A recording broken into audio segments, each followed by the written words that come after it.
Wait. Where am I? I disappeared. Hold up. There's a couple of things that disappeared. First things first, where are my subs? Subs are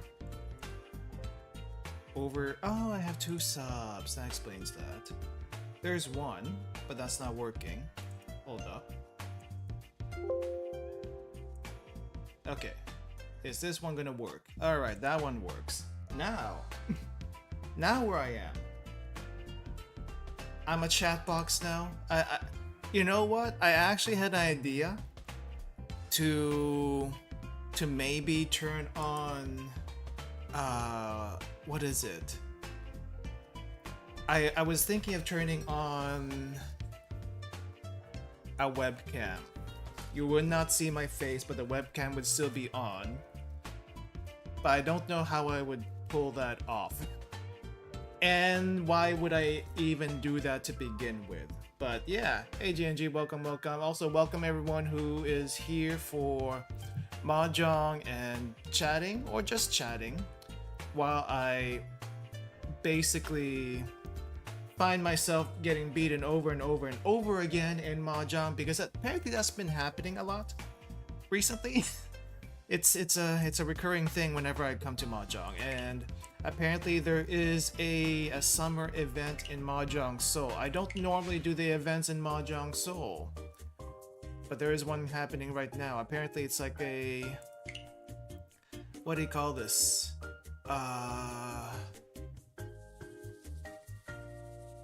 Animal Crossing trading thing. I did what I could for today, so I'm gonna have to like do the rest in the other days, and really the only thing I'm here for is this thing, a summon scroll for a skin, which I may not even get a skin whatsoever.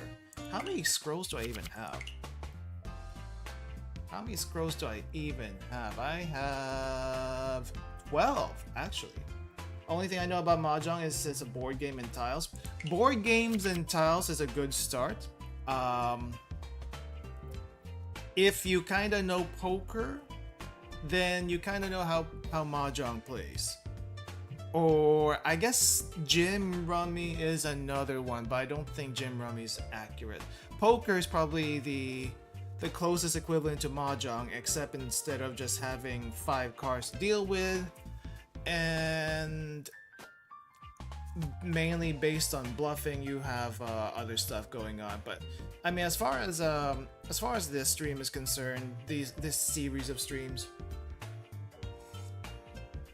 it's not really about the Mahjong. It's just Mahjong is how I can relax. So I'm gonna get started with. It's been a while since I did a 4-player. Let's do a 4-player. I've been playing a lot of 3-player Mahjong recently. It's a little bit. It's fast. It's furious. It's It has very high ups and very low downs. I need something a little bit more chill, so 4-player it is. I don't know who we're gonna get tonight as far as people who usually drop by for Mahjong and stuff. But if they drop by and we have at least 2 people, we will open up rooms to play. Otherwise, we're gonna be doing stuff. I'm gonna be doing this and basically rattling off anything on top of my head. So I may have asked this before, but why did that wife in the background have a rifle? That's Aru. This is Aru from Blue Archive. They had a collab in Mahjong Seoul recently. Maybe not too long ago. I shouldn't say recently, but yeah, I got her from the gacha, and so she's here now. That's why you saw the rifle. That's basically why. I don't think any regular Blue Archive characters have a rifle. If they do, it's kind of the same thing. Yeah, I mean everything in Blue Archive goes back to guns regardless. So, speaking of Blue Archive, I'll probably talk more about this tomorrow on Blue Archive Day. But basically, I went down a very, very, very deep rabbit hole of remix hunting and cover hunting recently as even 10 minutes before stream.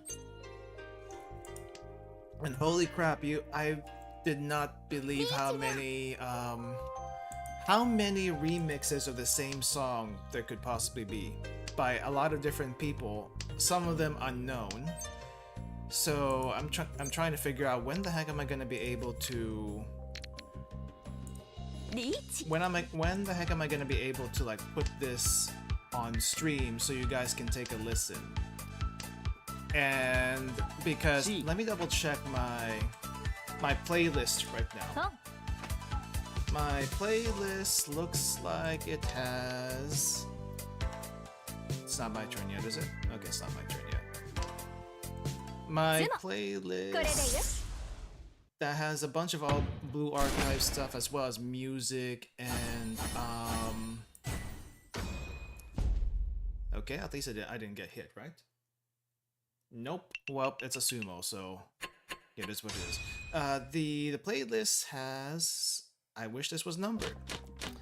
It has 54 things in it, not all of them music, but let's say about maybe 60 to 80% of it is music. So what is crap, that's not what I didn't mean to do that. And what is 60% of 50? About 35, I believe, something like that. A lot of remixes of basically the same song. Basically the same song. So I'll talk more about it again tomorrow because I think it's more appropriate on Blue Archive Day, and we don't have the usual Blue Archive crowd on Mahjong Day, despite there being a collab in this game not too long ago. Well, not a lot of people from Blue Archive play Mahjong. They probably came to Blue Archive.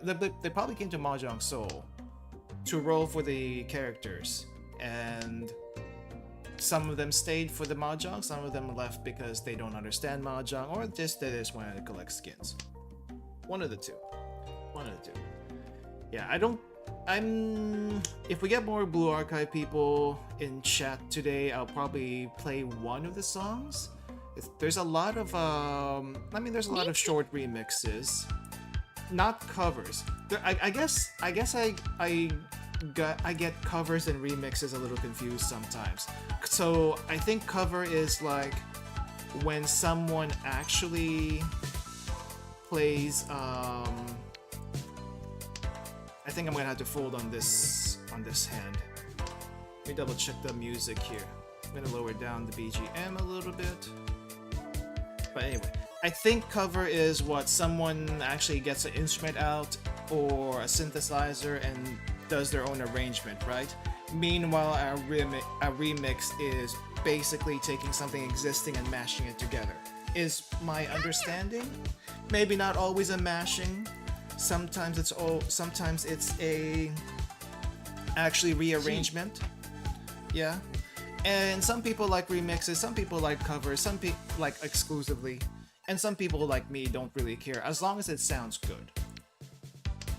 Yeah, definitely remixes definitely change ups in some way.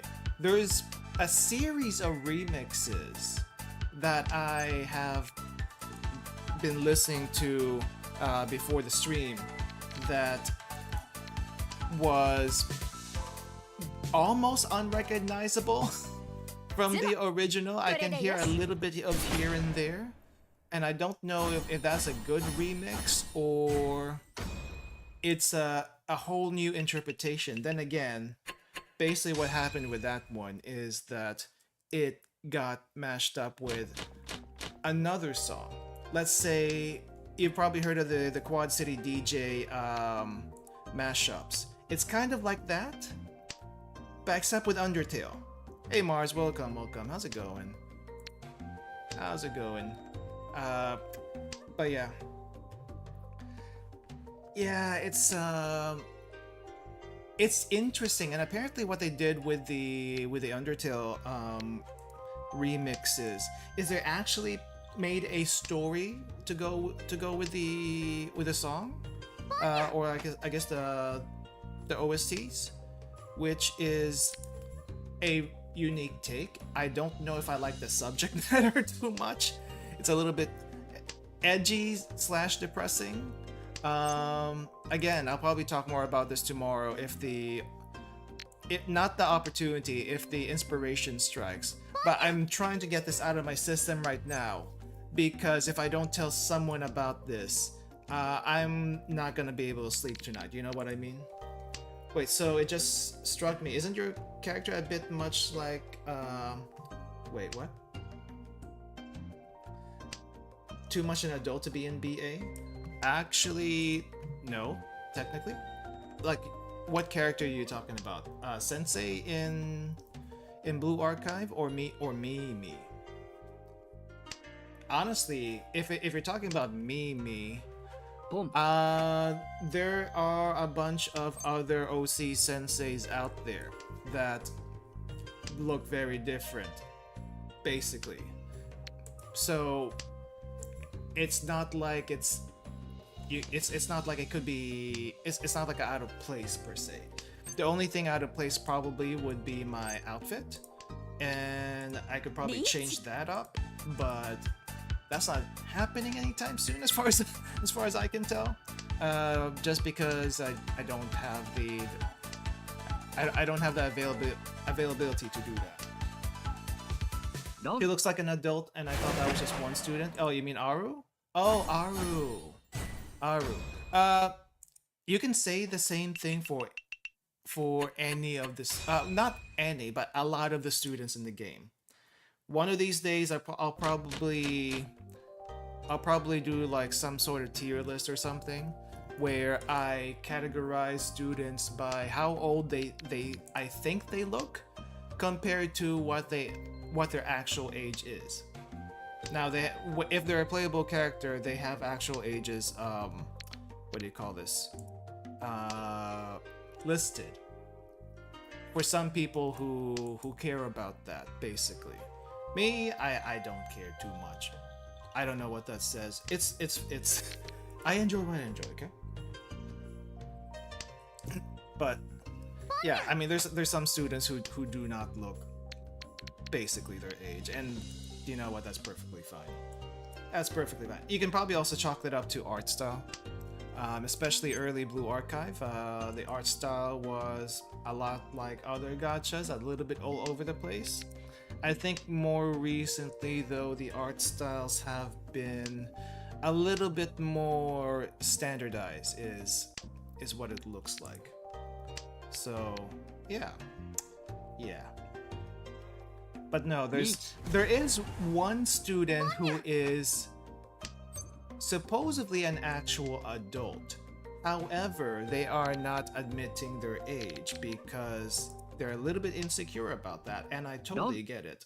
Are you freaking serious? Are you freaking serious? My guy! We've been getting beaten down by one single person over there to your right. Why are you going after me? Please no. I am in pain. This is the story of my life in Mahjong, so... The point of Mahjong is not to win. The point of Mahjong is not to be in 4th place. Defensive Mahjong is a difficult path, but is the safest path. No, I mean, I probably actually, offensive Mahjong is the difficult path, because someone else could actually get a hand faster than you, and you just don't know about it. That's just kind of how it is. Anyway, in a world with only animal people and robots, I don't see what there is to be embarrassed. I don't know. Some people, real life or whatnot, real life or in fiction, are a little bit sensitive about their age, especially if they're, you know, wanting to relive their younger years or something like that. What? I was in a con one time and passed by a booth. Give me my points back. I'm probably not gonna get my points back. Yeah, I got some of it back. I was in a con one time and passed by a booth that sells BA fan merch and promotes it by shouting, come to people who like kids. What? Can't help but laugh. Blue Archive fandom is something.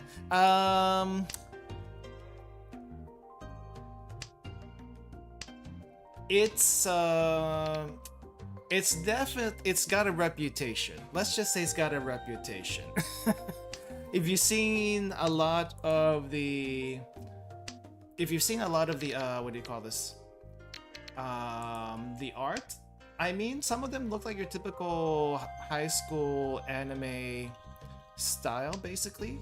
But some of them look younger than what their supposed age is, or older what their supposed age is. So, you know, again, it's fiction. I don't friggin' care. I don't friggin' care. Some people care. Some people care a little bit too much about that, especially these days.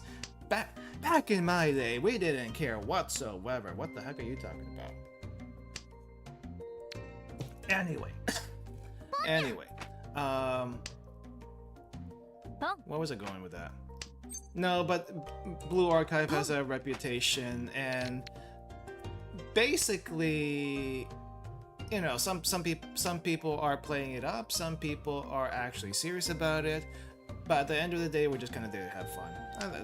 At least that's my excuse.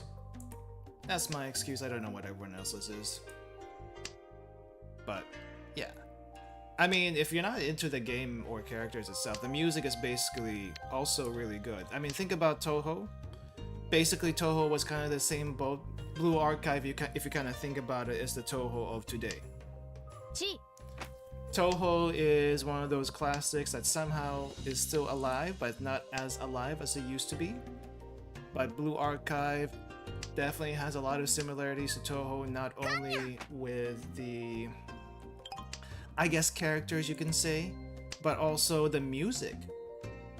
The variety of music. Now, not a lot of gacha games can also say that. Where you know, there's some, I guess they call them leitmotifs, where there are certain themes, certain song themes that play during certain situations. I'm getting. Please.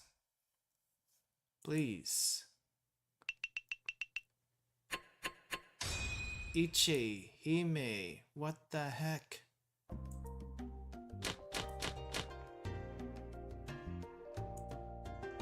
What the friggin' heck? Anyway, I lost my train of thought because I'm just so dumbstruck with what is happening in this game right now. Anyway, seeing zero Toho cosplayers in the con is like a disaster. I don't think it's a disaster so much. I mean, if you think about it, how long has Toho been around? I want to say like since at least 90. Well, okay, do some research for me, please, if you can. When was Embodiment of the Scarlet Devil released? Because Toho didn't really get big until then. Now, PC 98 Toho did exist, but it wasn't really like huge. It started in Embodiment of the Scarlet Devil and then Perfect Cherry Blossom. But yeah, it didn't start until roughly then. 2002? I mean, if you think about it, how many years has it been? Well, 22 years? And Zone basically hasn't really made any games as much as he used to. These days he's too busy, I guess, making deals with other people, letting the fandom make their own games, and stuff. And yeah, I mean, if you think about it, it's had a very long run. It's had a very long run, so it's not like it wasn't due for a downturn. Now there are still people that do Toho. There are still people who are into it. But I can tell you this much: it's not the same as it was like since 2007, 2009. I feel like 2007, 2009 was like the heyday for Toho. And somehow it has survived for this long, but now I have no idea what the heck is going on with I mean, Toho itself doesn't really have a story, but I guess he's making them more connected these days than he used to. So I don't know. Honestly, I don't know. Yeah, I mean, it makes sense that something will eventually replace it.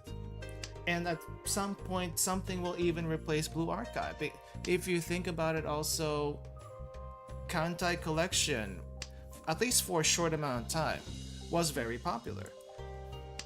Fate Grand Order is still fairly popular, but not as popular as it used to be.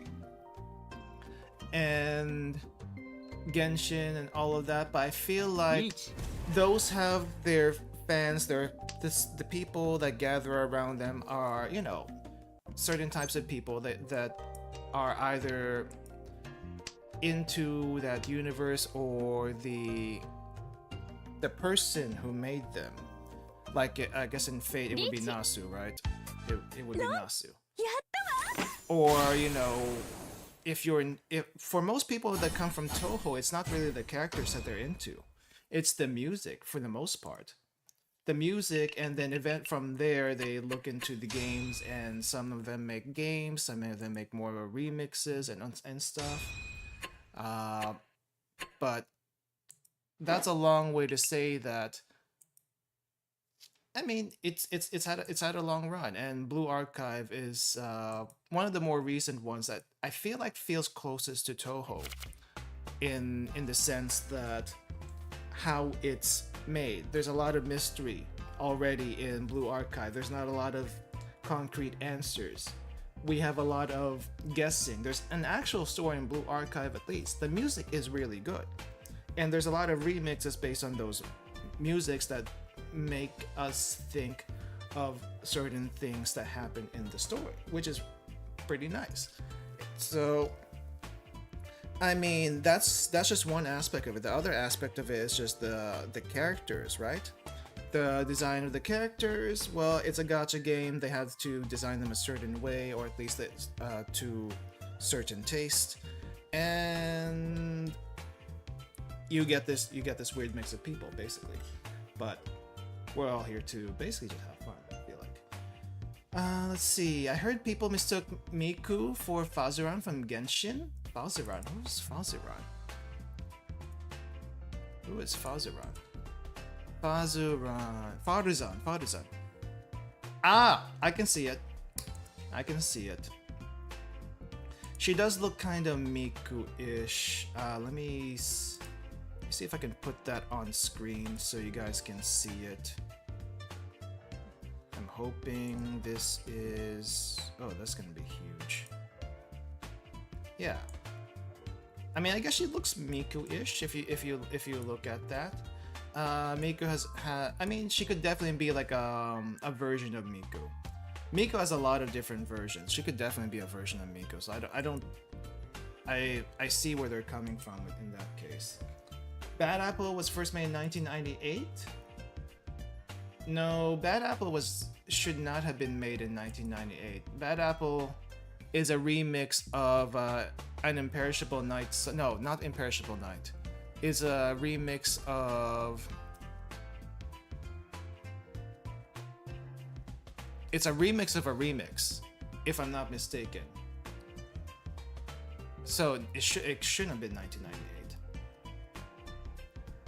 Video blew up in 2007. Some stop motion reviews of Toho figurines. Yeah. Not sure if there's a single franchise that hooked me in that much. 40k, Persona, SMT. There's a lot of stuff there. I think the first fandom that hooked me in quite a bit, if I had to think, is Ragnarok Online. And the reason why I got hooked on that one was because of the music, and also it was the first MMO of its day back in the day. If you think about it, it was like one of the very first MMOs. So Ragnarok Online, very open-ended, basically no story at the time it was released. It had like updates that kind of just introduced areas, but not really a whole lot of lore. Or maybe there was lore if you actually looked hard enough. But most people just basically use it as a glorified chat room where you can raid and stuff like that. I mean, I suppose FF14 is also a glorified chat room if you think about it. I remember there was a time there's arguments where Blackrock Shrew is a version of Miku or not. Yeah, I heard about that. And I guess it wasn't until much later that someone clarified, no, they're not the same thing, basically. She looks like Miku, but it's not Miku. Though why would you make a OC that basically looks like Miku? I don't know. Ask Huke, I guess. Ask Huke. Franchise that hooks people so much is the one that I grew up with the most. That is also true.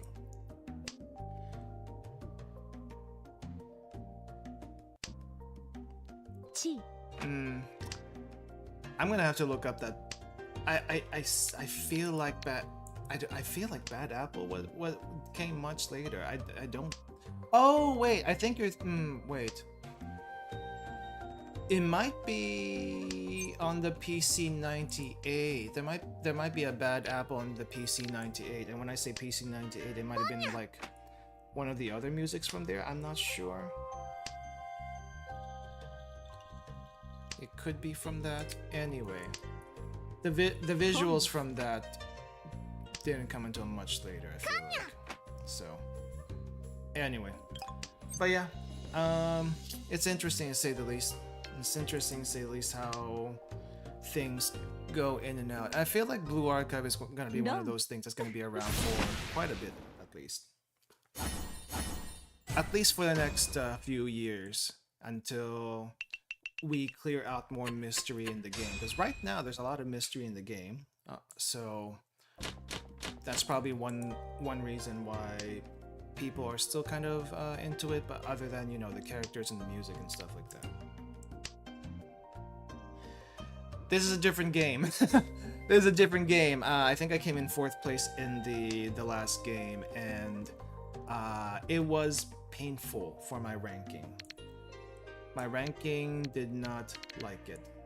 Actually, what is my ranking right now? 252 out of 800 in Adept 2. That is not good. I haven't won in a very long time, actually. Let me double check. Oh, nope, I've been on a losing streak. The last 4 games have been a losing streak for me, apparently. So yeah, I'm not sure what to do about that. As half the time it's like I can't do anything about it. The other half of the time is you probably should have seen that coming. No, 10% of the time it's like you should have seen that coming. The other 90% is like, how am I supposed to defend against this? I cannot do anything whatsoever. So I just kind of lose. Yeah. Trying to play while chatting. I think even if I wasn't chatting and playing at the same time, there would still be certain issues that come up. I mean, for the most part, the way Mahjong is played is that yes, you have your hand, you're trying to build your hand, but at the same time you're looking at these discards over here in the center, and whatever is discarded by everyone else means they don't need it, or they can't win from it. So if you try to discard something that's already in the pile, then you're basically safe. But sometimes when you get into the point where like, oh, what should I discard now? I can't, nothing looks safe in my hand. Then, you know, you take a gamble, and the gamble either goes through or it doesn't. But sometimes, when there's no indication whatsoever from the discard or what they have opened up on their hands,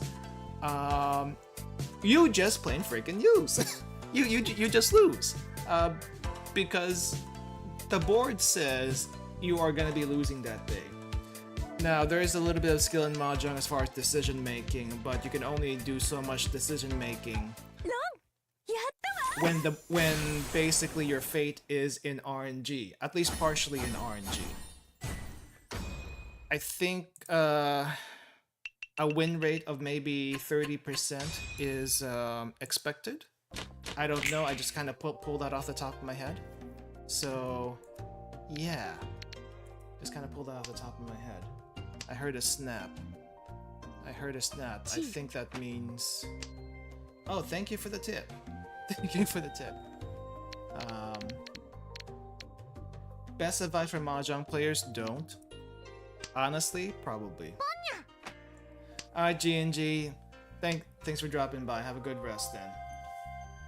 Yeah, I think there's a saying going around right now in Mahjong that there is nothing productive in Mahjong. It only brings suffering. And I would kind of have to agree. Which in that case, what am I still doing here?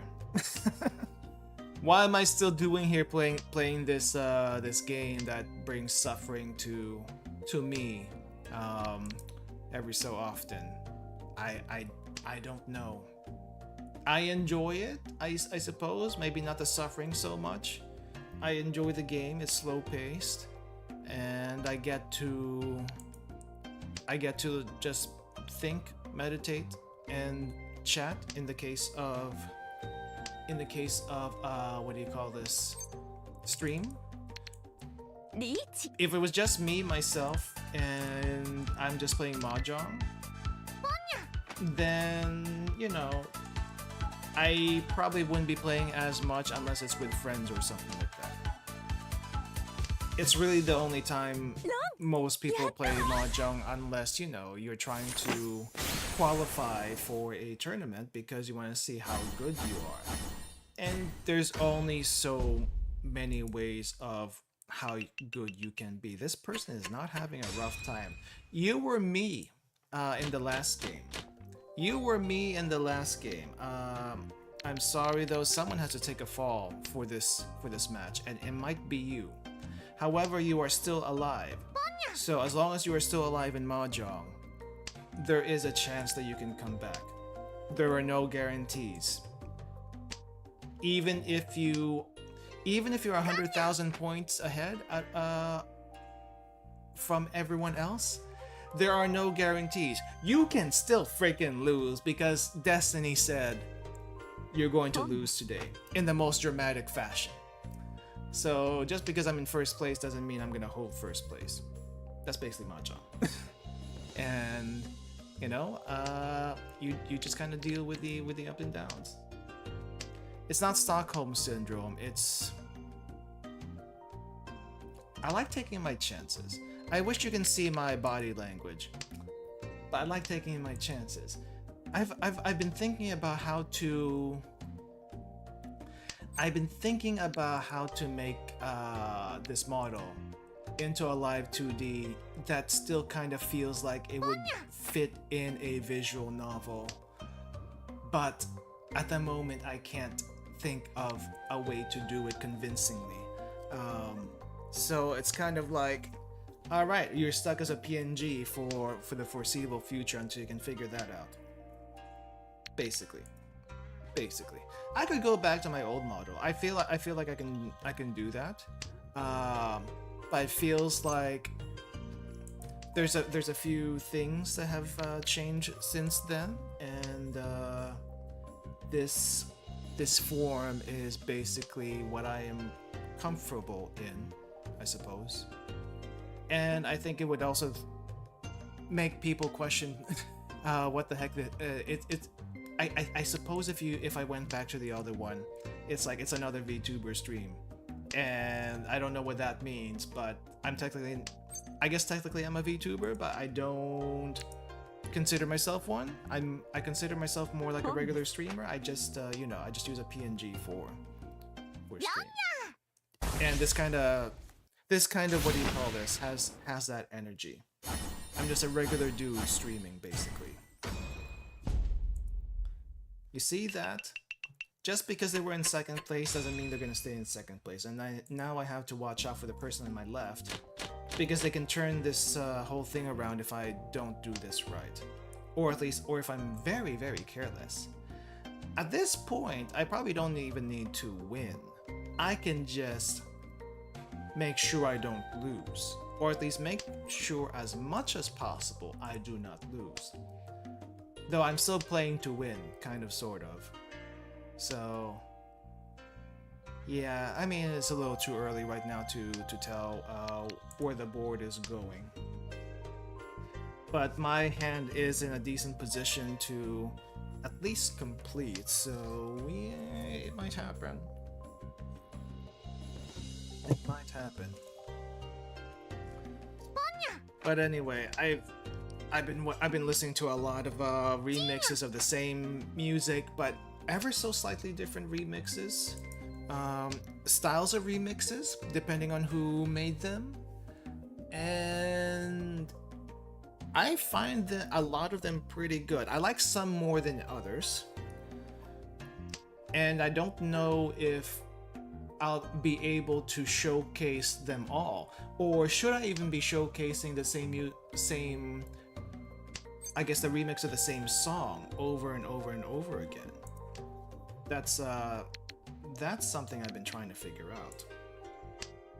Maybe some people would enjoy that, but just to hear the different styles and stuff. But I don't know if, I don't know if that's something people care about. Or maybe I just like introduce them to one song. They can try to look it up later on their own time, and then now I have infected their algorithm, so whenever they come back to YouTube, their recommended page is going to be a lot of that style of music. That's basically what happened to me in the past in the past 4 hours before stream. Basically, listening to a bunch of different remixes of the same songs, because it's not like I was looking for a particular remix. No, I was looking for one particular remix, but I haven't found it because no one, I feel like, has made a remix of the one thing I was trying to look for. Instead, I run into a bunch of other different remixes of popular songs, and some of them have a lot of views, but the people who made them don't have a lot of subs, or they have a lot of subs and views. And if there's a lot of views on a thing, and for some reason the channel doesn't have a lot of subs, I'm kind of wondering, why did they not sub? Is it just not as well known? Have people not seen this despite it being like 55,000 views? Why do you still have 700? 700. Yeah, why are you still in the 700s and stuff like that? I guess that's also kind of the situation with my channel, but the streaming and videos are a little bit different story, right? I feel like that's a different story. In any case, I do like introducing people to stuff I've found, and I would play them. I would showcase some music right here, but it is probably not the time to do it because it's not Blue Archive Day, and the people who need to listen to it are not here. You gotta mind your audience. There's this thing in presenting anything where it's like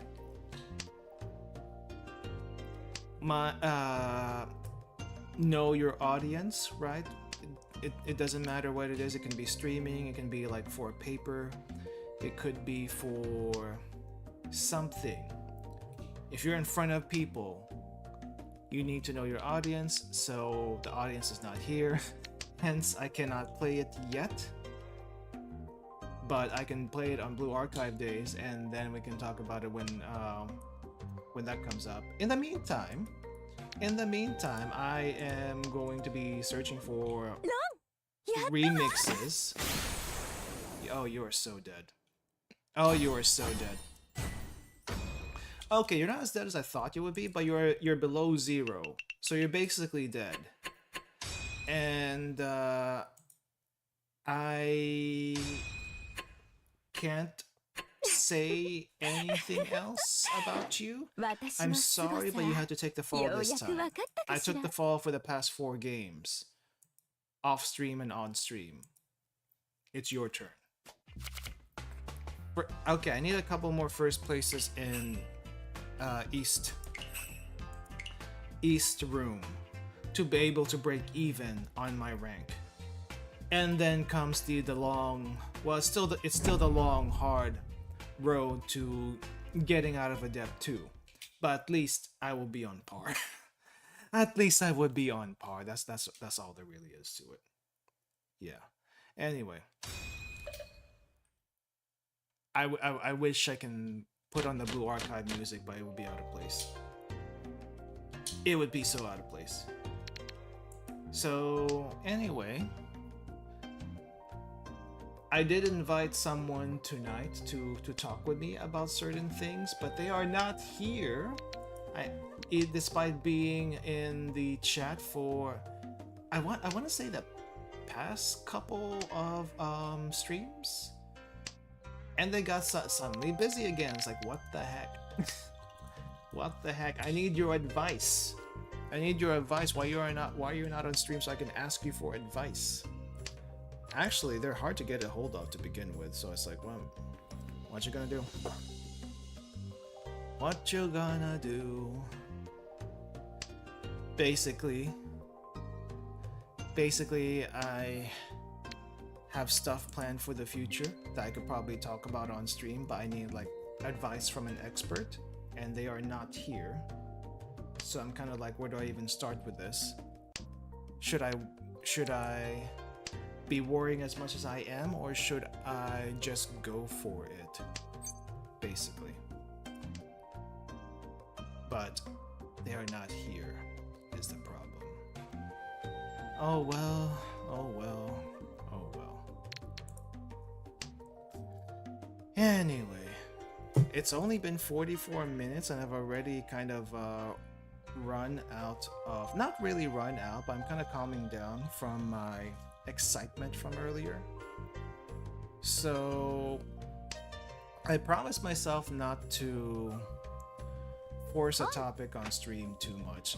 I feel like that's what I've been doing that in previous Mahjong streams, just to keep the dialogue going, or I guess monologue going, as the case might be.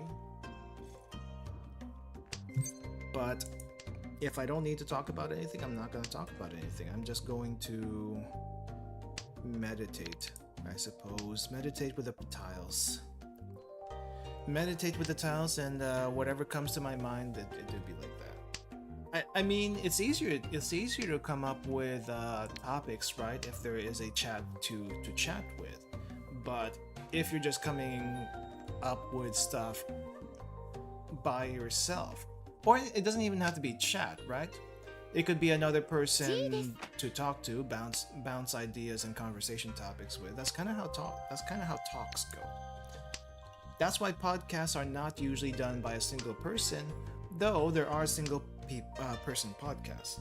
So I have seen, though the single person podcasts tend to be like very structured about a certain topic that they want to talk about for that particular time, and usually it's like those kinds of podcasts I feel like are built around lesson plans, like, or at least that's what I've run into, because I've been trying to look for Japanese listening podcasts, so I can like slowly absorb the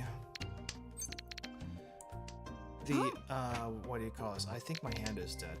So I can slowly absorb the language. Oh, I think my hand is dead. We got 3, 3, 3, 6, 6. There's one more 6, and I don't think it exists anywhere. I may have to change my weights.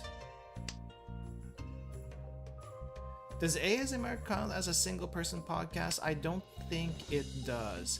ASMR has a different purpose compared to podcasts. When you think podcast, what do you think of? I think of one or two people talking about a certain topic. If it's two people, it will be a banter between the two people. Basically about a certain topic. Like, I'm gonna take Mr. Chris Broad from abroad in Japan as an example for this one. He has a co-host for his abroad in Japan podcast. And basically, his co-host is I wouldn't say a nut job, but he definitely plays the he definitely plays the bokeh. He definitely plays the bokeh. I am gonna not draw. We're gonna go for the meme. He plays the bokeh, but at the same time, he does bring up some good points regarding things that get talked in the podcast. And the podcast is basically about Japan stuff. And I want to be able to talk about Japan stuff at some point with someone else. Nahone desu. Nahone. I just haven't found that person to do it with, basically. Would be nice. Not gonna lie, would be nice.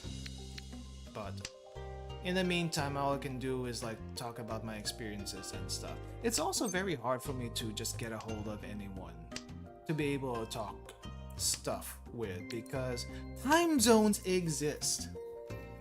Time zones exist. And because the time zones exist, if you're in the wrong time zone, you can't get a hold of them, or they're busy at the time you want to do something. So what do? You probably pre-record it, right? Except I don't do pre-recorded podcasts because I'm too lazy for that. I'm too lazy for that. I'd rather stream. Though I probably should edit some streams. That's a thing I haven't done in a while. Editing. And I probably should. Okay, I am missing certain tiles to make this into the god meme hand, and I may have to abandon my idea. Not that it matters, because someone else won. With an all symbols. Are you freaking serious? I was setting up a monster hand, and you win with an all symbols, such as Mahjong. Such as Mahjong. That's just how it goes. Sometimes, a lot of times. Pain and suffering. Pain and suffering. Maybe one of these days we switch out Mahjong for something else temporarily, just to see how that goes. I was thinking of doing Tetrio or chess. Maybe we get a little bit more participation that way with people who want to see if they can beat me up. It won't be. I feel like at least with Mahjong, I can do like a podcast style kind of thing. I can like talk. There's basically my time to do a Zatsu. But if I do like a Tetrio or something, I guess something that involves chat or a lobby, I can't really rattle off like this as much. Yeah, I mean, I don't do a Zatsu by itself typically. I usually have something in the background. There's a thing. I need to do something. I can't just do a Zatsu unless I just came from a trip and then we do the Zatsu and I show you pictures and stuff like that. I feel like that's what I've been doing. What the heck are you talking about? You Mars, you have done Zatsu just by itself. What the heck are you talking about? I cannot do that. Or at least I can't do that unless there's something I really want to talk about. And like, what do you call this?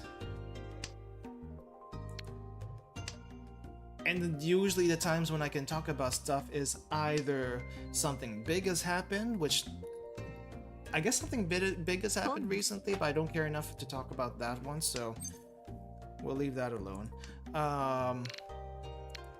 Or I just come back from a trip. That's usually the best time for me to just do a pure Zatsu. Otherwise, I'm playing Mahjong, I'm cooking, I guess technically doing a mukbang, even though it's not really, I don't really think about it as a mukbang, because I'm doing a food review. once in a few months thing. You could have fooled me. Could have fooled me. Though there are people who like, I mean, there are people who do a Zatsu / monologue on stream and just that. Basically talking about stuff in their life, and some people call it trauma dumping. Honestly, where is the line for trauma dumping? I feel like some people call it trauma dumping when they're just basically saying, hey, this has happened to me recently, everything's like, you know, it's not the best thing in the world, but it's also not the worst thing in the world. But I just thought, you know, what can we do about this kind of thing? Or just, you know, just letting you I'm pretty sure someone, when VTubing started way early back in the day, there was literally one streamer that I can remember that did that, and basically only that. Basically only that. Yet, you know, Japan being Japan, they'll tune into almost anything that remotely catches their interest. Meanwhile, it's a little hard to catch like global ENIs, because usually they're looking for something in particular, and usually what they're looking for in particular is, I don't know, the English streaming scene is extremely different than the Japanese streaming scene, I feel like.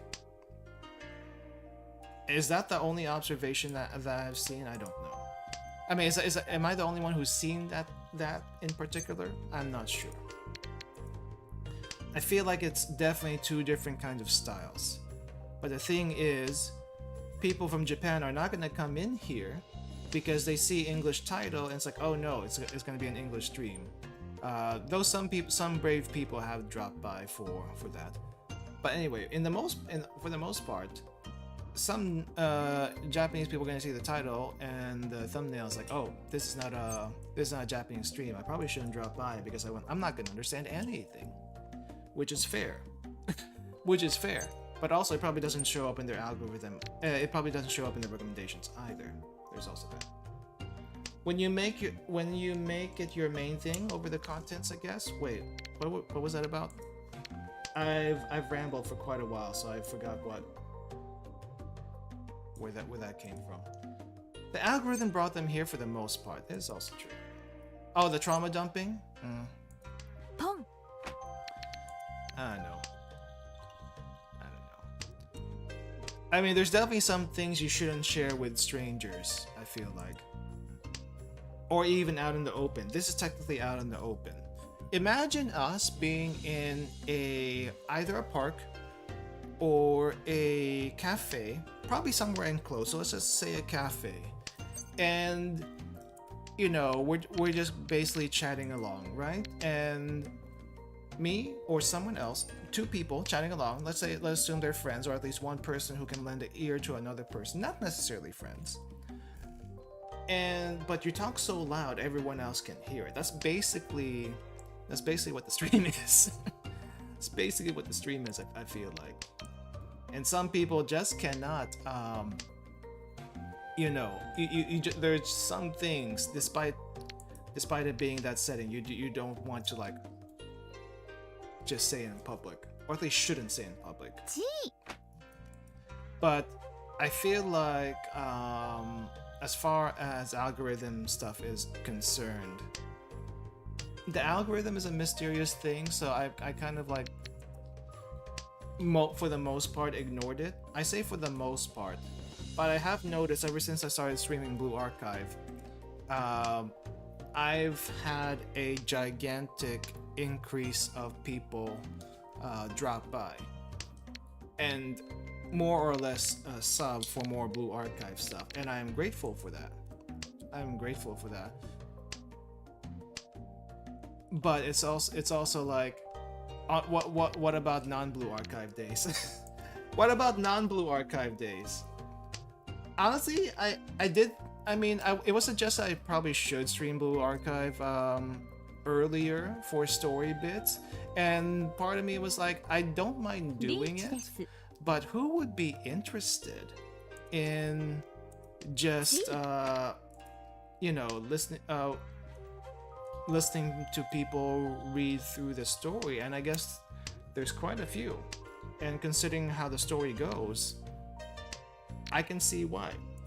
I can see why. It's more like if you don't know the story, the reactions are definitely 依頼の進捗は something 順 to 調よ watch for. Definitely something to watch for.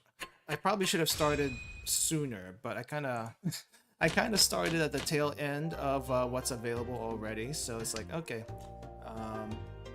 there's still a lot of events I haven't gone through that are definitely worth going over.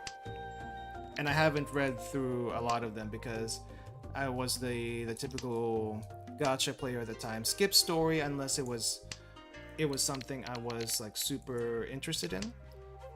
So going back to the stuff I missed out, and yeah, it's been very enjoyable. It's been very enjoyable. Now, whether or not I would recommend Blue Archive to other people, I would say yes, actually. I would recommend Blue Archive to other people, but, you know, if you don't stay for the story or the gameplay, I'm not sure what you're staying for. Some people just don't like gacha whatsoever. And if you just want the story, I'm pretty sure there's some playlists on YouTube that just has the story. And people have done that. People have done that. ポン Before, ポン way back in the day, I actually did something similar where I uploaded Grand Blue リーチ Fantasy です events on a YouTube channel, and you know, for anyone who might want to look at that, but I don't know who actually watches it. When I did that, I did that for me basically. I did that mainly for me. But yeah, it's kind of funny how some things just don't change even ごめんな after さいね so many years. People still do that kind of format. And I also kind of wonder who would listen to like 3-hour essays. Oh, not fourth place, but at least I didn't take too much of a hit on my ranking. But yeah, who would listen to like 1, 2, 3, 4, 8-hour essays? And I understand now why people would do that. Because you just need something in the background, and you know what? That's perfectly fine. Sometimes the essay might be interesting. Sometimes it might be something you have never heard of before, and you just kind of need something in the background that's like at least mildly interesting. And you don't want music necessarily. You don't want a stream. You just want someone talk about something. It could be anything. And it's an interesting thing to do, to think about, that people would go for that kind of thing. And the tough part though on the creator side, I feel like, is being able to figure out how to make those kinds of videos, because that is a lot of talking. And I assume, having done recordings myself, that it's not all done in one take. Let's say you do an 8-hour video essay. You're not talking for a whole straight 8 hours. Unless you have all your script done ahead of time. You definitely have to script it. Otherwise, it's gonna like wander. But you have an 8-hour video with a gigantic script that you're probably going to be reading or not reading. Depends on your style. I depends on your style. Normally when I make a video, I do make a script just to make sure I know what I'm going to say, but I also at the same time rarely follow the script to the letter unless I need to say something specifically exactly the way I need to. I used to hate the concept of streaming and being a viewer for said streams, yet here we are. Honestly, I wasn't even supposed to be a streamer to begin with. I had no intention of streaming whatsoever. I may have said this story before, but I don't mind saying it again. I never had any intention of being a streamer. Ever. I didn't even know what streaming was before. My first experience, not my first experience. I may have had an inkling of what streaming was before. This is before COVID, by the way. Before COVID, I had an inkling of what streaming was, but I didn't really know much about it. I didn't know what the personalities involved were for streaming. But, you know, COVID happened, and I started watching... I don't know how I ran into HoloLive, because HoloLive was the first experience for me with streaming. And, you know, VTubers were not really a new concept, but streaming VTubers were kind of sort of a new concept at that time, during the early days of COVID. And, you know, I kind of got interested in it, and I got this crazy idea. I kind of wanted to have that experience also that these people are having, and so I decided to start streaming. And then here we are. But before that even, I had no intention, I had no desire to be a streamer. Not because I knew what it was and what was involved in it, but because I didn't know what it was, and I didn't know what... I basically didn't know what it was. I wanted to be a vlogger, okay? I originally wanted to be a vlogger because most of the stuff I consumed before COVID was videos about travel, videos about Japan, travel in Japan, the YouTubers of that time, and also maybe a little bit outside Japan, question mark. But my playlist at the time was just travel videos and food, basically, and I wanted to make videos like that. How I did try to do the style of vlogging where I would be like in front of the camera and talk and stuff like that, but I felt awkward in public. Like, I know people do that all the time, these content creators, but I feel awkward in public, like filming myself talking to the camera, and I feel like I don't really like being stared at. I don't like being stared at by other people when I do stuff like that. It's even more awkward to do it in Japan, because if you go into a restaurant, typically the restaurants are a quiet place. Now, there are places where you can actually talk freely and you know, be a little bit louder than normal. Izakayas will be the main place for that. But if you go to a cafe, it's pretty quiet. You might have to whisper a little bit or have a very sensitive mic pick up what you're saying. Ramen shops, especially small ramen shops, for the most part, I feel like if you ask, you have to ask first before you do a video in those places, because there's limited seating. Let's say you have 6 or 8 seats in a ramen shop. If you're going to be talking to a camera and you're going to be commenting and everything, your food and all that stuff while you're eating, you're taking up time that you could be eating, and I feel like that's discourteous to the shop owner, and they might not exactly like that. Ooh. I was playing around with my tape measurer, and now I can't use my tape measurer because the stopper broke off. I think I need to get a new tape measure. Okay, that's for later. Anyway, so there's a lot of considerations to film in certain places. In Japan, it would be like, where can you actually talk without getting stared at? 1, 2. If you're in a restaurant, do you do the commentary live or do you do a voiceover later?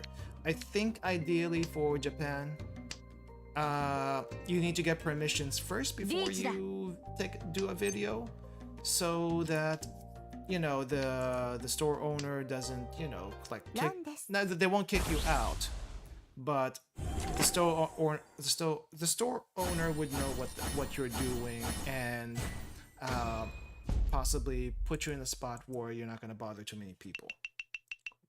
I got robbed. Ouch. I think we're pretty much dead for this run. Anyway, but for everything else, if you like outside, that's not a huge issue. There's not a huge issue. And I don't know, some I've seen a lot of vlogs, not just recently, but for the longest time, where the edits are so shoddy, but it still gets like a lot of views, and I do not understand them. I like a slightly higher quality video, a vlog. I like a slightly higher quality vlog to watch. But yeah, I mean, I think I got sidetracked. Anyway, I decided that me talking to the camera for vlogging is not my style. I would like to still do vlogging. However, my style is more like, if you've ever seen Dancing Bacon, or I forgot what the other one is. Something Travel. There's a lot of Something Travel. Anyway, Dancing Bacon's the one name I can think off the top of my head. Their style of vlogging is basically not speaking into the camera. They do, it's immersive, right? It's immersive.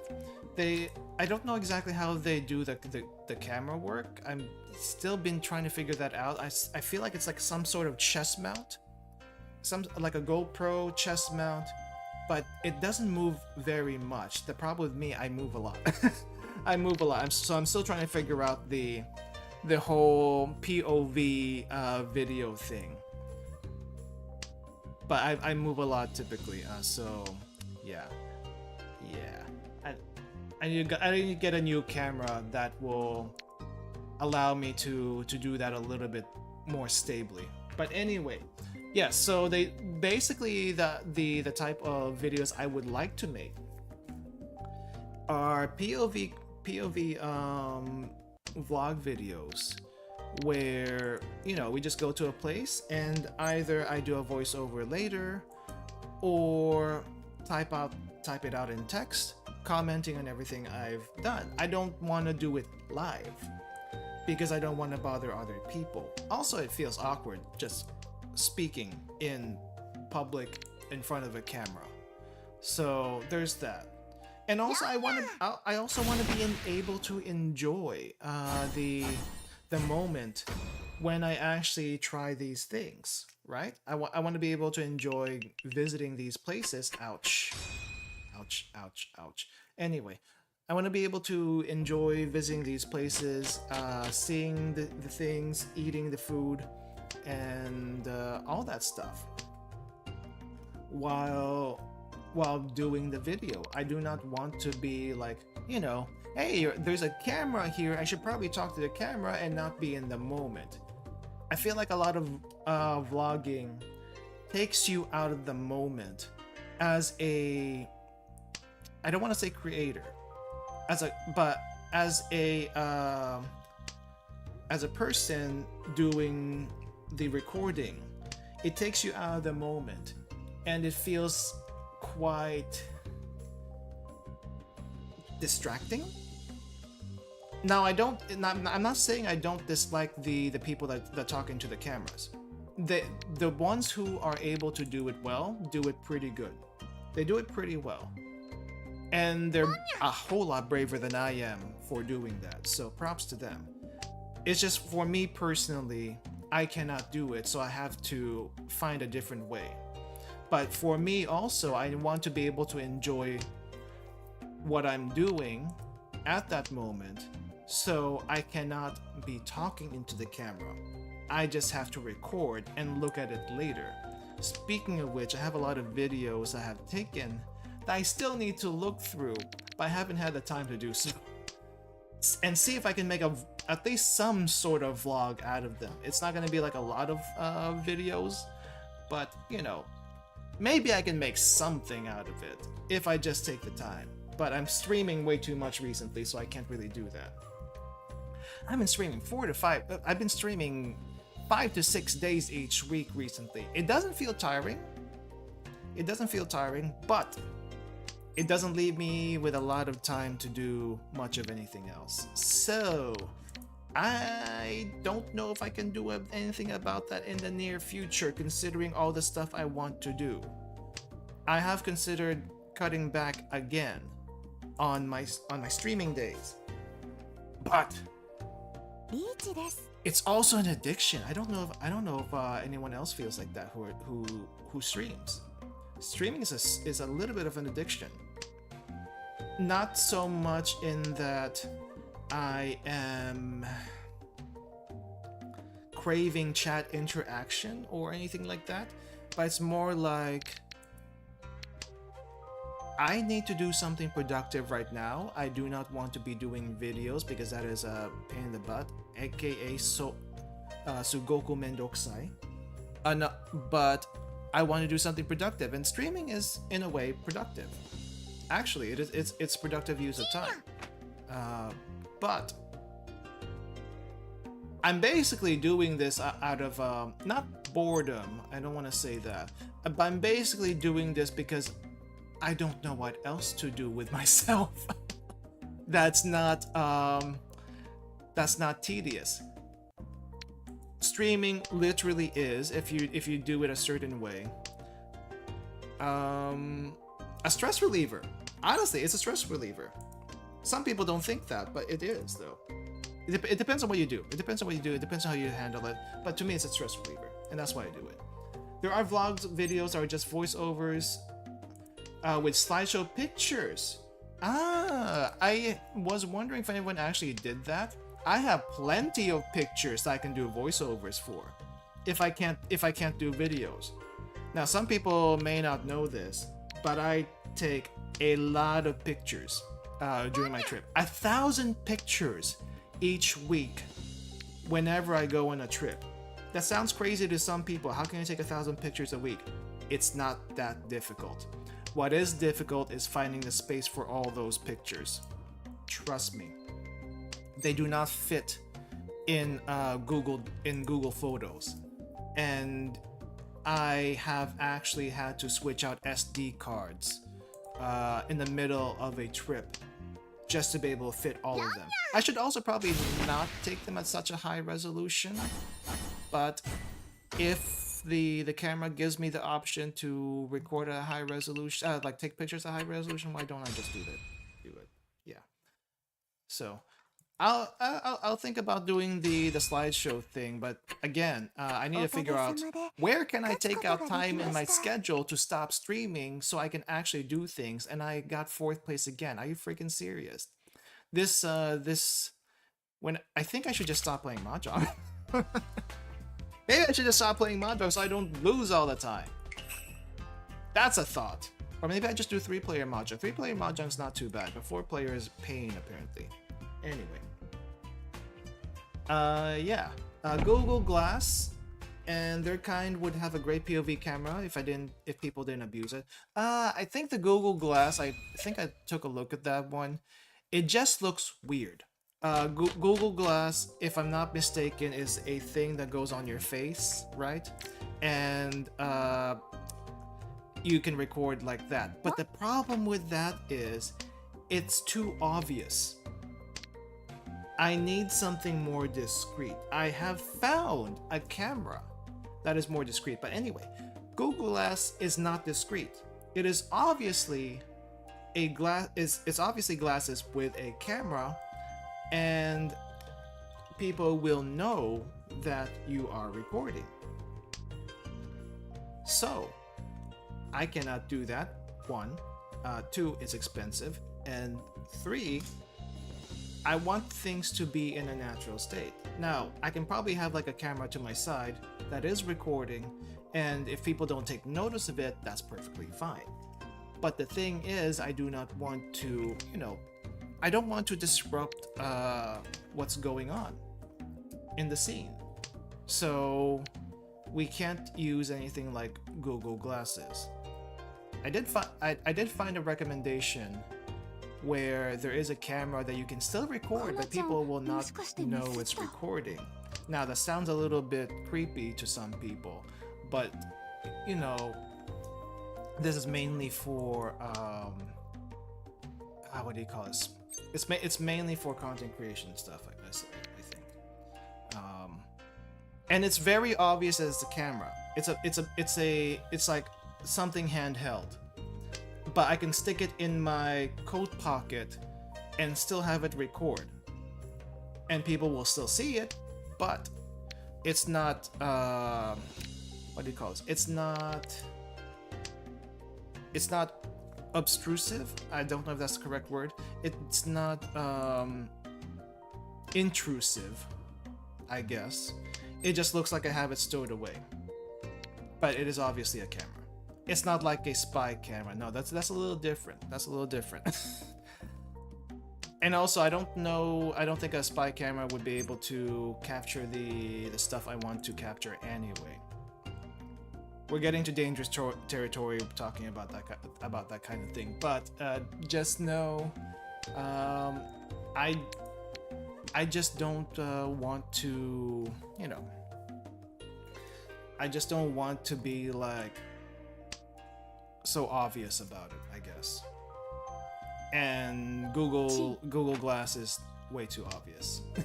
It's too big. It's way too big. You take a week off and it feels like you took a month off from streaming, and not even just a week, a day or two, if they're consecutive. Feels like you took a while off. Now there are people who can only stream 3 or 4 days in a week, and you know what? That's basically fine. That's how they can keep streaming without either burning out or trying to figure out what to do. But the thing is, what do you decide to stream? How do you decide to stream? It's kind of like, what do you want to do with streaming? I think I kind of figured out what I want to do with streaming. It's just I want to do too much stuff, and so I need to reduce it. I'm basically a jack of all trades. I feel like with my things, not even a variety streamer. It's just like I have too many interests that I want to share, and I need to figure out which interests to share. There's the Japanese learning one that I've started doing only because I wanted to keep myself accountable for learning Japanese, as well as exploring other things that supposedly helps you learn Japanese other than the textbooks and such. And I do like the kanji reviews. I will keep doing that as long as I keep doing my kanji stuff. Grammar stuff I have been very, very bad about. I still need to... I have started doing Renshu, but they start you all the way at the beginning with hiragana and katakana, so... And I don't know how to skip that. So I haven't been able to... What do you call this?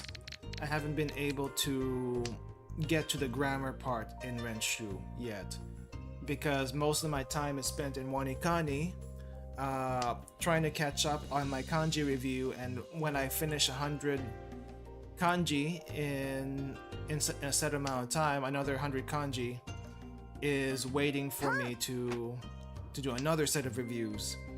and I get caught in the cycle of like, oh crap, I'm done with one set, another set just popped up, and I'm trying to catch up. Now, some people, I mean, that's how I do my reviews. There are people that just do the kanji reviews once a day, and honestly, that's really all you need to do. But I have that thing with efficiency, min-maxing gacha. Min-maxing in gacha, stamina and gacha and resources. So I'm like, as soon as the review becomes available, that is when you do it. Almost. I try to not do. I mean, there's obviously times when I can't do them because I'm working or sleeping and stuff like that. But you know, if I have like a certain amount of in queue to review, that's when I do them. And if I have more than that, well, probably do them so that it, you know, the queue can be emptied. And after you empty the queue, if you get enough right, there's more vocabulary words and kanji to learn. So the cycle never ends until you get to level 60 and finish everything from there. I am currently in level 20 of Wanikani, and the list of radicals and kanji to learn seems to be getting smaller and smaller, but there are a decent amount of vocabulary that accompany those kanji and combines it with other kanji that you already know about.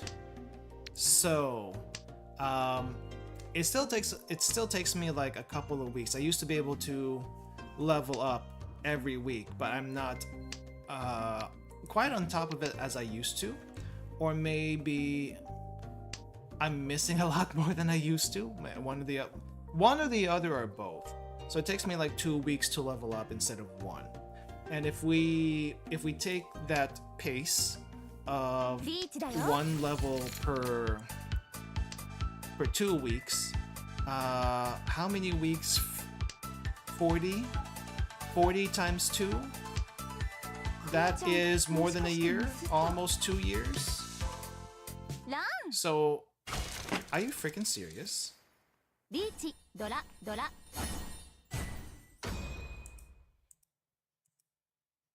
That's the first row of discards. What the? Why did I get Ron that early?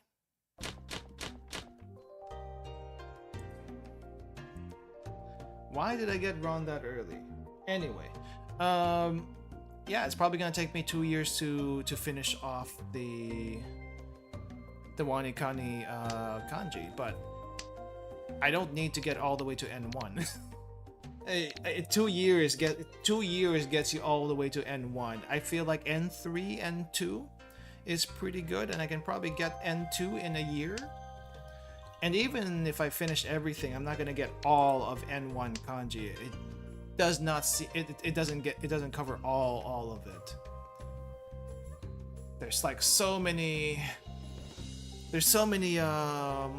obscure pronunciations and kanji that doesn't show up most of the time, so it's kind of like, do you really need to know them? Wanikani said no, so it's like, okay, you don't need to know them. But it does cover everything from, it does cover all of N2 up to all of N2. N1 is, I think, 79%, which is probably good enough. I cannot read. I cannot read those kanji. Those are kanji I've never seen before. I see the radicals, but I have not seen those combinations of radicals. So you're gonna have to explain to me what you just said, because I cannot open up Deep L at the moment. Cannot open Deep L at the moment. I think I have up to 98% supposedly of N4. Now I think I have mastered all of N5, which is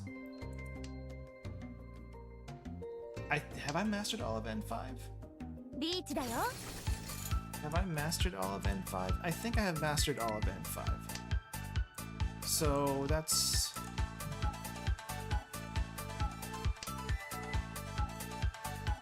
So that's, you know, that's not too bad. Actually, no. How many are in? Let's see. WaniKani stats. WaniKani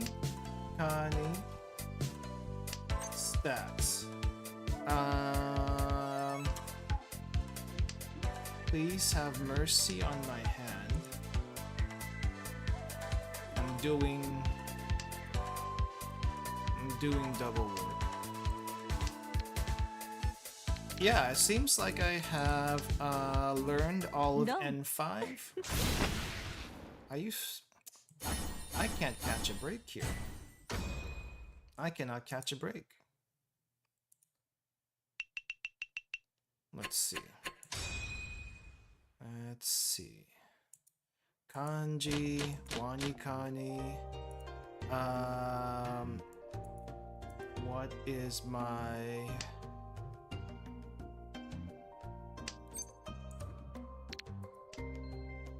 I'm trying to look up my reading, Aozora, NHK Easy, online, Twitter.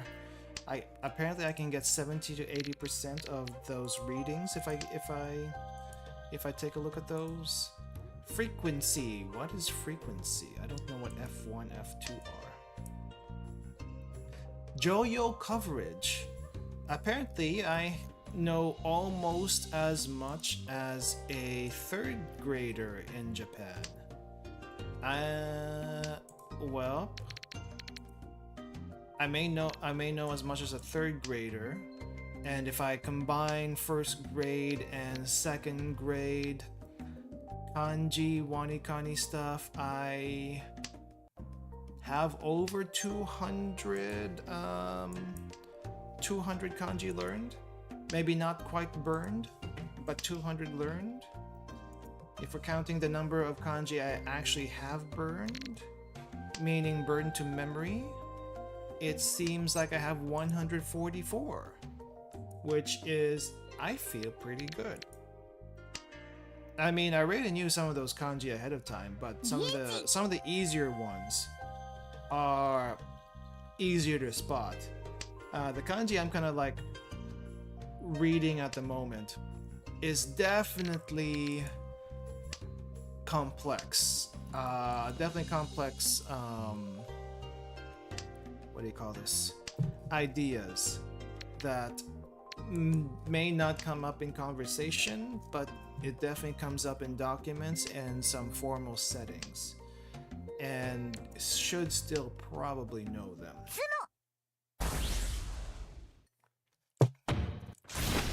So is this gonna be my record today? One win and then the rest are losses, because I feel like that's how it's going to be. There is no way for me to defend against this. I do not know what to do. You hear the table. You hear the table. Don't worry about it. You will know when I lose because I will complain about it. Though there are times when I lose and I don't complain about it, but still it hurts in the inside. That's what happens. It hurts in the inside. And basically just hurt in the inside. Okay, looks like we have one person who DC'd. And they're the ones in first place, so that can't be a rage quit. Or at least I can't imagine why that would be a rage quit. Is this a new tactic? I don't know. But I think I got derailed with my conversation topics. It's like we're talking, but this is how it usually happens with me anyway. And friends in general. We talk about one thing, we seg into another thing, and then we go to another thing, and then another thing, and then another thing, and then we forget what we originally were talking about. I feel like that's a normal thing. I used to be able to loop back like at least 3 or 4 I used to be able to loop back like 3 or 4 thoughts and pick up from that. I probably can still do that, but with streaming there's another layer that keeps on adding complexity to what I'm talking about, and so I kind of lose track. I used to be able to be really, really good about that, but then I started to loosen up a little bit more, and because of that, I'm not quite so on edge, I guess. I used to be a lot more on edge back in the day, and because of that, you keep track of every little thing, right? That's what being on edge means. You keep track of every little thing, and you cannot relax. But when you relax, you can still do that. But I chose not to do that. It turned into a therapy session. I feel like Zatsu in general is a therapy session regardless. Now, is it a therapy session for who? Who is it a therapy session for? I guess in this case it would be a therapy session for me. For better or worse, it's a therapy session for me. It gets things that are buried in my mind out. I still can't talk about the Blue Archive stuff because it's not Blue Archive Day. So when that comes up tomorrow, then I'll talk more about it if I can remember. Sometimes I'll just talk to myself in, like, you know, out here in real life when there's no one else, and I really shouldn't do that. Not because it makes me look like a crazy person, but because if I do that, it makes me think I've already talked about it to the people who I need to talk about, and I forget to talk to them about it later. Does that make sense? Does that make sense? Because it also is the same thing that happens when you are making plans for the future, or at least, you know, daydreaming about things that haven't happened but you plan to do, and because of that you think you've done it already, and because of that you don't actually end up doing the thing you wanted to do. Does that make sense? I think there's an actual paper about this. I don't know what the actual title is, but basically when you want to do something, when you need to do something, well, I guess more like a want. When you want to do something, do not freaking talk about it. Absolutely do not talk about it unless you need advice from someone. Because as soon as you talk about it, you may not follow through. Now that doesn't make sense to people, some people anyway, because you think, but if I'm talking about it, doesn't that mean that I can doesn't that mean I at least will know what the plan is? You can write it down. You can write down the plan, that is not the problem. But you cannot talk or think about the plan as if you have already done it, because that makes it less likely that you will go through it if you do not. There's the important part. If you do not have the motivation at the moment to do so. Now, if let's say it's your job, or it is something that you're really, really interested in and is basically your number one hobby, then I guess no matter how much you talk about it, you'll probably go through it regardless. But if it's something that you haven't really done before, you're not so sure about it, you don't know, well, maybe if you don't know how to go about it, increase chance. But it's more like, you know, if you're a little bit wishy-washy,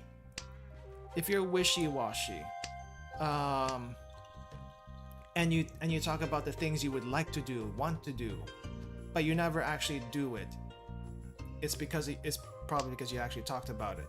And when time comes that you actually need to do the thing, you'll probably won't do it. I won't say you'll never do it, but you probably won't do it because you think you already did it. You have decided you have fooled yourself into thinking you've done it, and so you're satisfied with just that without actually doing it.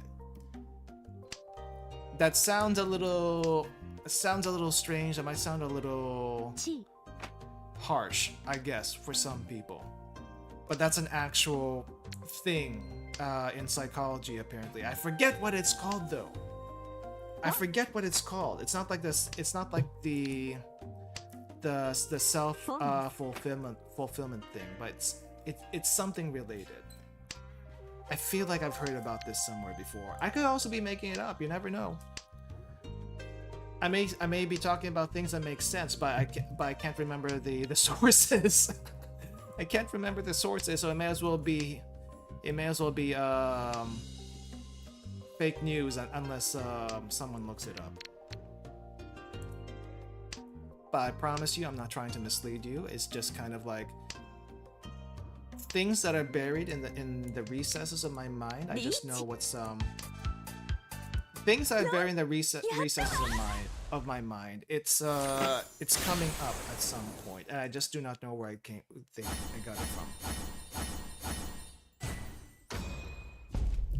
Okay, I'm still not fully recovered. I'm still in last place. This is still not good, but at least we're in South now. What's your source? I made it up? Not exactly. It's like the source is buried in my mind. I just can't remember it.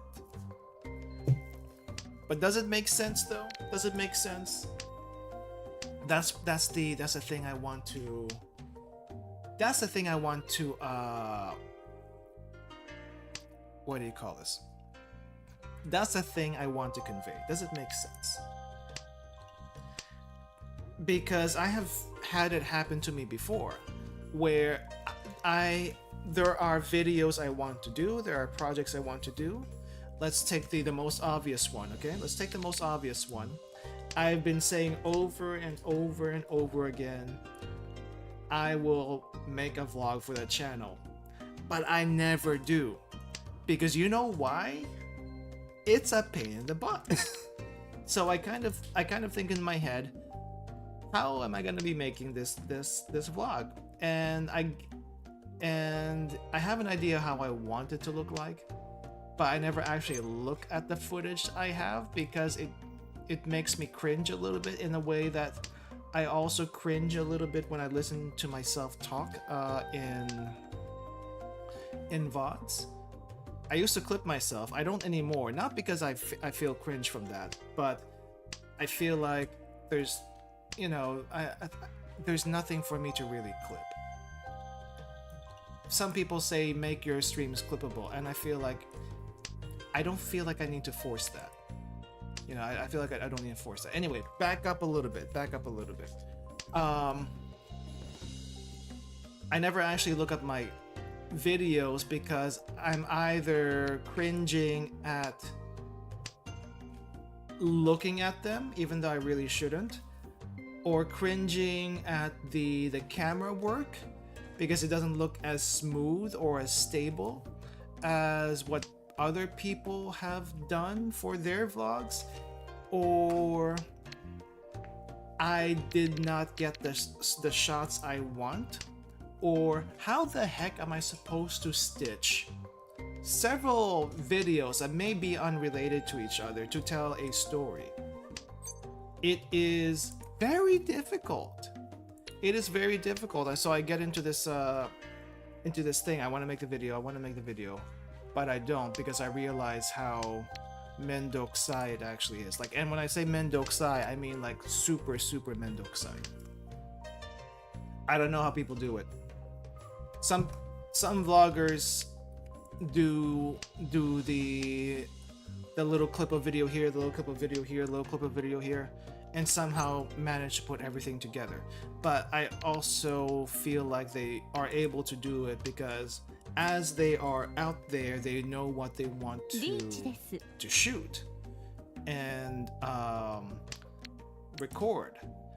And because of that, they're able to get the shots they want to be able to put it easier later. But I don't do that. I don't do that. I just take videos of whatever interests me, and whenever it doesn't seem awkward to actually do the video. Again, back to the thing where I don't like talking into the camera, especially if I'm in Japan, because that bothers people. And I stick out like a sore thumb doing so. That it goes with that. And if you have a camera, GoPro or not, it's very obvious that you're probably taking a video, and anyone who sees the camera will be acting in a different way. Basically. So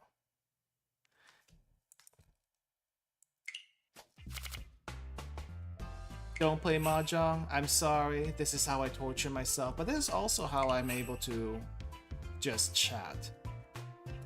Hey, by the way, welcome. Normally, if we have enough people, I would open up a table to play with chat, but the usual people aren't here.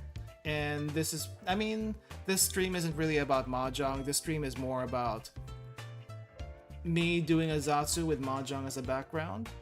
And I'm just basically rattling off all the concerns I have that I've accumulated in the past week or two. I would actually have more stuff to talk about if certain people were available, as in my co-host who is busy. So yeah. Anyway, where was I?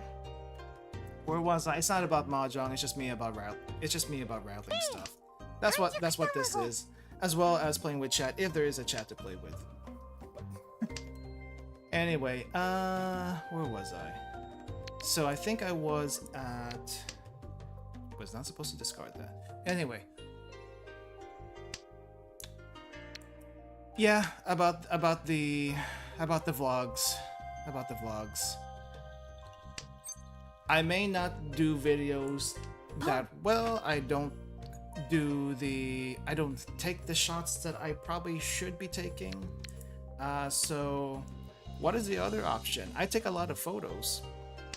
I feel like most people don't really care as much when people take photos, because it's usually a snapshot here, a snapshot there, and sometimes, you know, people don't see it. People don't see it because it comes in so quick. But I have so many photos that I can go through, and I can probably make a vlog that way. It's not a vlog in the traditional sense, but I can probably do that if I actually took the time to go through them. I mean, it's always better to have more material to work with than less. So 1,000 pictures, 1,000 photos in a week, there's a lot of stuff to go through. And you know, that 1,000 pictures is not like spread out evenly. Some days will have more photos than others. Let's say I'm going out hiking. There's definitely more photos to take out on a hike versus when you're just traveling. When you're just traveling on a plane or a train or just walking, I wouldn't say there's hardly anything to take pictures of, but there's not as many things to take pictures of, or at least not as many opportunities to take pictures of. If I'm just walking, there's probably quite a few things, or maybe not as much. When you're flying, definitely not as much. You're kind of trapped in a plane. What do you have outside? You probably have clouds. You probably have the view of the ground from the sky. Those are pretty interesting. I do say so myself. But can't get a whole lot of things out of that. Personally, can't get a whole lot of things. If you're on a train, actually the train's kind of interesting in a way because the landscape changes, the scenery changes as you go, but depending on how far you go, you may not see much of a difference. Now, if you're in a subway or if you're in a subway situation, let's say you're in the on the Yamanote, you're on the trains in the Tokyo Metro, not as recommended to be recording videos in that case, especially these days when people have screwed up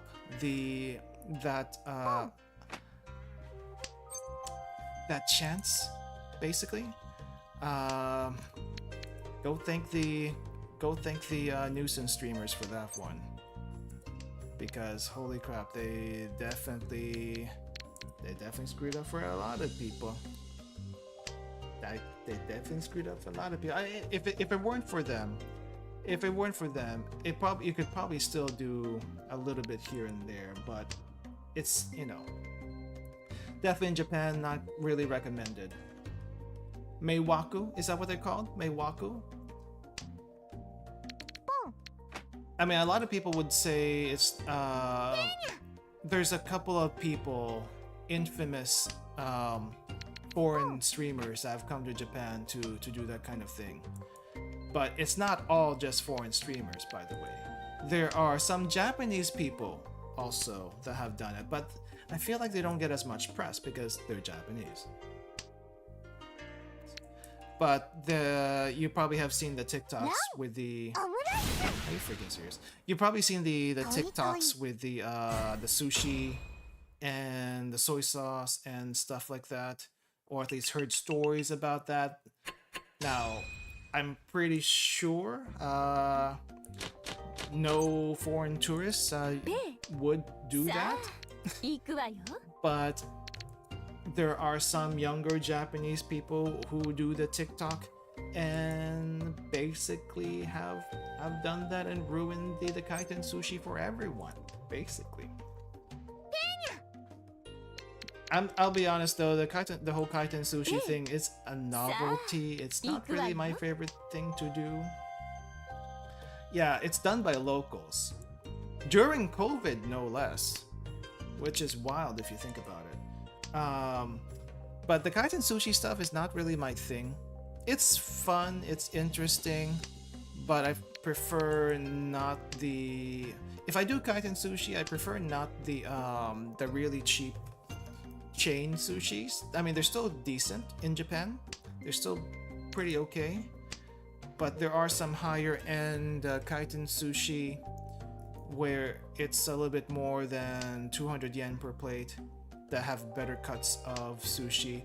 But honestly, if between kaiten sushi and a proper plate of sushi, I prefer the regular plate of sushi.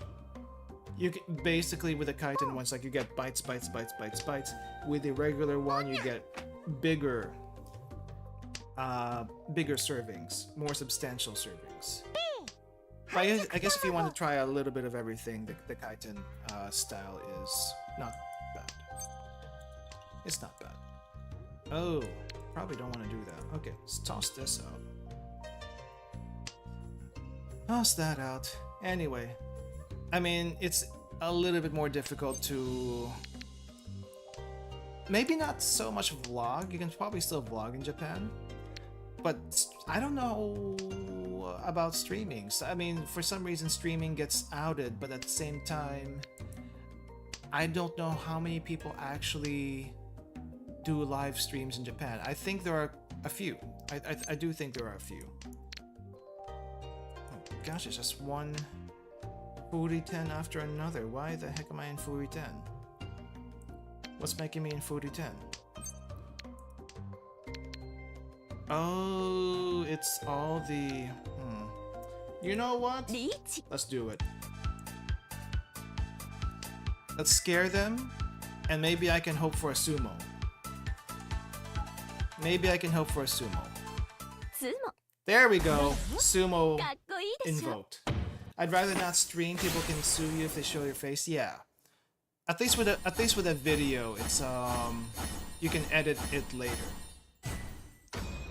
You can edit later, but with the live stream, especially if they can stream snipe you, not exactly the best situation. I mean, I did think about it, but there are certain instances where you can do live streaming 私の凄さ in よう public, やくわか but っ it たか wouldn't し be ら out in the city. At least it wouldn't be out in the city. It would probably be out more in nature.